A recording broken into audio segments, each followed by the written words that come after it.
The first thing I noticed when I walked into that hotel ballroom was how fake everything looked. The chandeliers were plastic, the gold trim on the walls was peeling, and the buffet trays were sweating under the lukewarm glow of heat lamps. My dad's retirement party, the one I wasn't invited to, looked like it had been booked out of a coupon book. I shouldn't have even been there. My coworker's wife had sent me the address with a quick "don't kill me" text, like she knew exactly how much this was going to piss me off. But I came anyway, gift in hand, a vintage brass compass I'd found at an estate sale, engraved with "Find Your Way." I figured it was fitting. Most of the room didn't notice me slip in. A few people gave quick double takes, but I ignored them and took a seat toward the back. My dad was at the center table, laughing too loud, waving his fork like a conductor leading an off-key orchestra. Mom sat beside him, looking pleased, and my cousin Matt was posted near the dessert table like a guard dog. Midway through dessert, my uncle, the self-appointed MC, tapped the mic. "Ladies and gentlemen,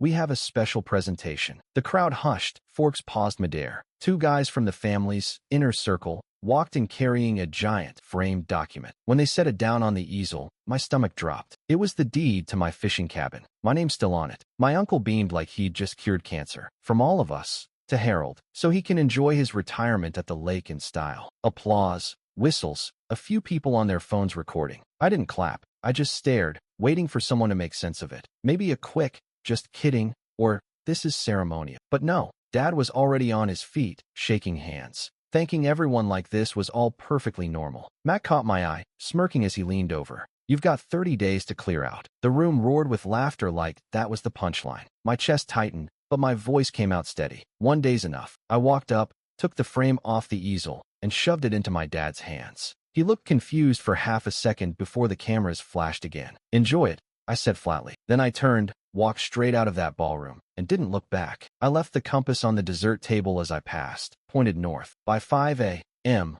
I was at the cabin gate with the caretaker's truck idling behind me. He swung the padlock open without a word, just a knowing look, and we crunched up the gravel drive in the dark. The air was cold enough to bite. My boots hit the porch, and I could smell the damp wood and faint mildew from their upgrades. The key turned in the lock, but I still had to put my shoulder into the door. One of their brilliant ideas had been to hang a storm door crooked. Inside, I hit the lights. My walls were cluttered with mounted fish plaques I'd never caught, a lake life sign straight out of a clearance bin, and a sagging sofa that reeked of smoke. By 7, my crew rolled in. Two guys from town I'd known for years, plus the caretaker's nephew. No small talk, just work gloves, crowbars, and instructions. "Everything you see that I didn't buy, load it." We started with the walls. Every fake trophy fish, every framed print of a lake at sunset, came down and got bubble wrapped for the truck. Out back, the cheap propane grill they'd bolted to the deck was unhooked and carried straight into the pile. The bunk beds in the guest room were next, flimsy metal frames, squeaky as hell, shoved together without a box spring. Gone.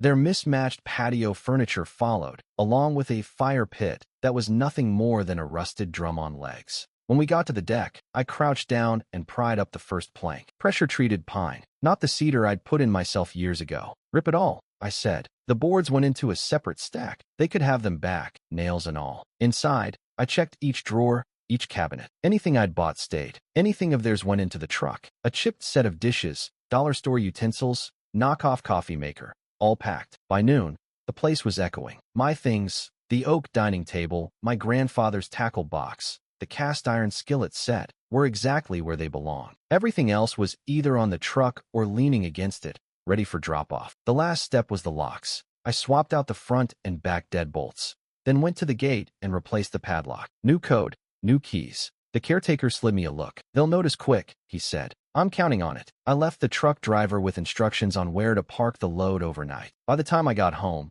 it was pushing 6:30. I was halfway through a beer when my phone buzzed. 6:43 p.m. "Matt, is this a joke?" I took my time typing. "Not yet. Tomorrow's delivery might be." "Sent." I set the phone down and didn't bother looking at the next 3 messages that came in. Tomorrow would be the real fun. I bought the cabin in 2019. Cash, no mortgage. 2 bedrooms, cedar deck, 20 minutes from town, but far enough that the only noise was wind in the trees and the occasional boat engine on the lake. It was supposed to be mine, a place for fishing weekends and shutting the rest of the world out. I never told the extended family, just my parents. For a year, it stayed exactly that. Then one spring, Dad called. "Your cousin Matt and his fiancée are between places," he said. Just for the summer. They'll help with firewood. It sounded harmless. I agreed. They showed up in June with 3 coolers, a kayak strapped to the roof of an ancient Subaru, and way too many clothes for a 3-month stay. She brought potted plants like we were doing a home makeover show. They set up in the guest room, stocked the fridge with cheap beer,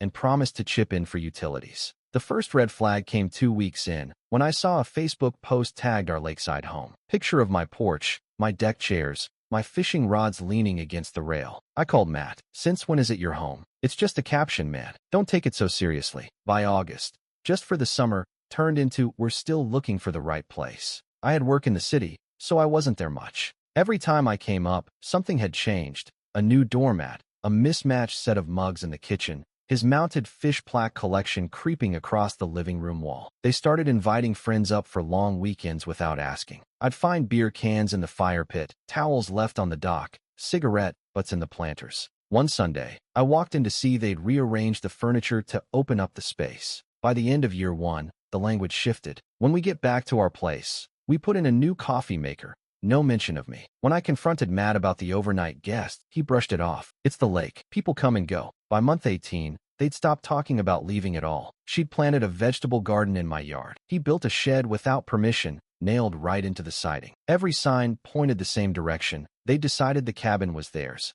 and I was just a visitor. I started keeping track of what they added, mostly junk from yard sales. The bunk beds, the grill, the rustic decor that looked like it had been stolen from a failed Airbnb. They never once paid for firewood, never once offered to cover property taxes. The last straw came when I showed up unannounced one fall afternoon. My key stuck in the lock. They'd replaced it. When I knocked, Matt opened the door like I was the intruder. "Oh, we were going to give you the new key," he said. I didn't answer. I just looked past him at my living room, crowded with their things, my space erased piece by piece. From that day, I stopped playing along. If they wanted to act like it was theirs, fine. I'd let them get comfortable. The longer they stayed, the harder the eviction would hit. 3 weeks before the banquet, Mom called. Her voice had that fake cheer she used when she wanted something. "We were thinking," she said, "you could gift the cabin to your dad for his retirement. Symbolic, you know? It wouldn't kill you." "Yes, it would," I said flatly. The answer's no. There was a pause, then a sigh like I'd just told her I was skipping her funeral. "You've always been so difficult about sharing." I hung up before I said what I really thought. A few days later, I started getting weird mail,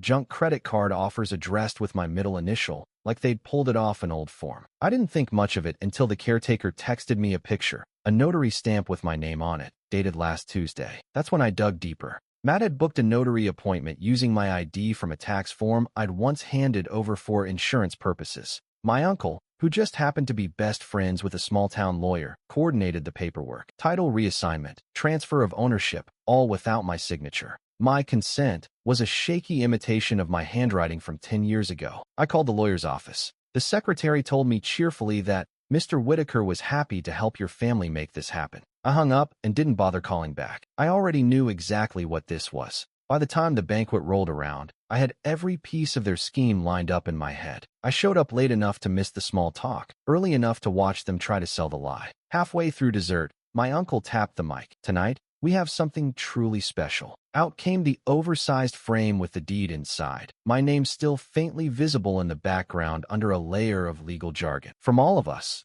to Harold," my uncle beamed, "so he can enjoy his retirement in the peace of his lakeside home." Cameras flashed. Phones were held high. Matt grinned like he'd just won the lottery. I didn't clap. I didn't even blink. Dad played his role perfectly, shook hands, pretended to be surprised, did the mock tear wipe for the video. Around me, people whispered how generous it was of me to do this for him. I just filed it away. No yelling, no scene, no public blow-up they could twist into he ruined the party. Let them think I was stunned into silence. Let them post their videos and pat each other on the back. Because I already had my answer. And it wasn't going to be a conversation. It was going to be an event. The next morning, the moving truck rolled up to the cabin, right on schedule. The driver stepped out with my clipboard and a grin. 64 boxes, just like you ordered. We unloaded them one by one into the front hall, each box with a bold label in black marker. Borrowed fishing gear, unwanted patio decor, excuses, entitlement, your floorboards, dignity. The top box in the stack was different, glossy white, with a neatly printed guide on the lid, everything you brought. The inside of every single box was empty, not even packing paper, just space, like the contribution they'd made to my life here. Before leaving, I adjusted the hallway camera so it had a perfect angle of the door. Then I locked up and drove back to town. At 3:12 p.m., the motion alert pinged on my phone. I opened the feed. Matt walked in, saw the stack, and set his keys down slowly. He read a few labels, opened one, and froze. His fiancée came in behind him, peeked inside the top box, and put her hands over her face. The camera caught her shoulders shaking. By 3:15, my phone was buzzing with family texts. Mom, you've made your point. Aunt Linda, this isn't how family acts. Matt, real mature. I didn't reply. Instead, I sent them all an email with a PDF titled Cabin, Final Numbers. Every dollar I'd spent since 2019 was highlighted. Property taxes, maintenance, firewood, utilities, even the septic pump out from last spring. The total at the bottom was bold and underlined. 2 minutes later, Mom replied, "We're not discussing this over email." I deleted it without opening the thread. By dinner, the group chat was lit up with half-baked guilt trips and recycled lines about forgiveness. I muted the conversation and poured myself a drink. They thought this was my retaliation. They didn't realize this was just the warm-up. They called it a peace talk. Mid-priced Italian, white tablecloths, fake grapevines strung along the walls. My parents were already seated when I walked in, menus untouched, faces rehearsed. Mom started first. We were under pressure. You have to understand, it wasn't personal. Dad chimed in, quieter. We did it out of love. For the family. I didn't sit right away. I placed 3 things in the middle of the table: a USB drive, a thick manila folder, and a laminated sheet. What's this? Mom asked. Closure, I said. The folder came first. Inside were copies of every notice I'd already mailed, ending all co-signed accounts, revoking power of attorney, cutting the monthly payments I'd been sending them for years. Their eyes moved faster over the pages with each one. The laminated sheet was next, a clean list of effective dates, each one starting tomorrow. No misunderstandings, I said. You can't say I didn't warn you. The USB, I didn't explain. Open it when you get home. That's when my sister slid into the booth, late as usual, and immediately reached for the breadsticks. You're not cutting me off insurance, right? She asked. You're already off, I said. Her smirk dropped. You can't do that. I just did. My brother wasn't there, but he'd be getting his own package tonight. Couriered, signature required. Inside, a printed bill for property use, plus a QR code to a Dropbox folder titled Finding Work. Dad leaned back, shaking his head. This is petty. We're still your family. I met his stare. Not anymore. That weekend, I put the final touch on it. A picnic at the public park. Invite list, ex-family. I rented tables, laid out sandwiches, and set name tags at each spot. Every tag read the same. Available. Asked me about my skills. Not everyone came, but enough did. And the ones who showed, they knew exactly why they were there. The updates didn't come from them. They'd stopped trying to talk to me. They came from my other cousin, Claire, who had a talent for screenshots and an ear for kitchen gossip. First was Mom. She took a job at the library. Claire texted. Tells everyone it's to stay active, but she's there for the health insurance. I could picture her shelving books with that forced smile, pretending it was her choice. Then Dad. He sold the SUV. Bought a dented sedan with one headlight flickering like a dying candle. Claire overheard him telling a neighbor, "We're downsizing. Feels good to be practical." My sister's turn. She moved into her boyfriend's mom's spare room. Called it transitional housing. Claire's follow-up. It's been 5 months. She still calls it transitional. Even my brother was showing cracks. Claire sent me a photo from his kid's birthday. Clearance cupcakes, mismatched paper plates, half the candles missing. No smiles, not even on the kid. The family group chat had been renamed Support Circle. I wasn't in it, but Claire sent me screenshots. A lot of hang in there, and we'll get through this, with no actual solutions. Long stretches of silence. A thread about Dad's car trouble died after 2 pity reacts. One night, Claire called instead of texting. They're quieter now. It's weird. Like nobody wants to be the one to say what they're all thinking. I know what they're thinking, I said. They're thinking I was supposed to cave, and now they're realizing I'm not going to. She didn't argue. She didn't need to. I didn't hear about their Thanksgiving until the photo landed in my inbox from Claire. Blurry, bad lighting, but you could still make out the table. Burned turkey, mismatched chairs, and a bright blue beach chair wedged in at the end. She followed it with a second picture, a sheet of paper in the middle of the table labeled gratitude list. Only 2 lines were filled in: health and hope. Everything else was blank. Later that night, Claire called. Matt said it was weird, she told me. Nobody mentioned your name. Not once. I didn't answer. My hands were full, fitting the last oak plank into place on the cabin floor. The cedar was long gone. The cheap pine boards they brought were firewood now. By then, the walls were fresh paint, the kitchen redone, clean lines, no clutter, and cabinets that actually closed. I'd carved out a corner by the window for a reading chair and a lamp. It was the first time the place felt 100% mine. I leaned back, looking at the space, hearing nothing but the faint tick of the heater. No voices from the porch. No uninvited cars in the drive. No one's toothbrush, but mine in the bathroom. And no plans to share it again. I met her in the paint aisle at the hardware store, both of us arguing with the clerk over varnish colors. She said walnut. I said chestnut. The clerk looked ready to quit. We ended up talking in front of the stain display for 20 minutes, swapping tool recommendations like old friends. When I asked if she wanted to grab coffee, she laughed and said, only if it's not in a paper cup. Our first date was on the cabin floor, both of us sitting cross-legged on a blanket, takeout spread between us. She brought her own fork, said she didn't trust other people's silverware. I like that. She didn't ask about my family for months. When she finally did, I told her the whole thing, start to finish. She just nodded, like she'd already figured out the important parts. No judgment, no pity. Within a year, we were engaged and expecting a child. No announcement, no parties for anyone to hijack. The news made its way to my family through someone else,